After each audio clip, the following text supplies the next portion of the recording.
శ్రీ లలితా సహస్రనామ స్తోత్రంలోని 532వ నామం సర్వతోముఖి మంత్రస్వరూపంలో శ్రీ సర్వతోముఖ్యై నమః.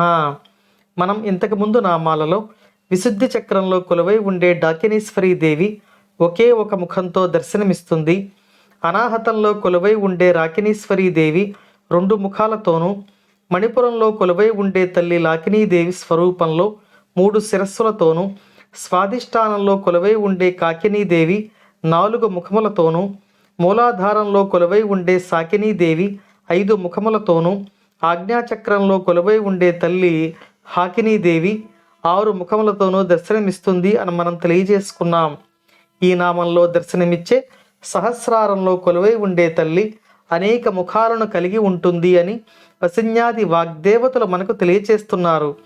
ఈ సృష్టినంతా నడిపే, ఈ సృష్టి అంతా వ్యాపించి ఉండే మహాశక్తి స్వరూపిణి అమ్మవారు. ఆమె యొక్క సర్వవ్యాపకత్వానికి సూచనను సర్వతోముఖి నామం ద్వారా వసిన్యాది వాగ్దేవతలు మనకు తెలియచేస్తున్నారు. అలాగే ఈ తల్లి 7వ నెల గర్భిణి యొక్క గర్భస్థ శిశువుకు రక్షణను ప్రసాదిస్తుంది అని మనం తెలియచేసుకున్నాం. 7వ నెల నాటికి గర్భస్థ శిశువు అన్ని అవయవాలతో పరిపుష్టుడు అవుతాడు. కాబట్టి సర్వతోముఖి నామంతో అమ్మవారు అన్ని అవయవాలు పరిపూర్ణంగా ఎదిగిన గర్భస్థ పిండాన్ని రక్షిస్తారు అని మనకు ఈ నామంలో వసిన్యాది వాగ్దేవతలు తెలియచేస్తూ ఉన్నారు. అటువంటి అమ్మవారికి నమస్కరించుకుంటూ ఓం శ్రీమాత్రే నమః.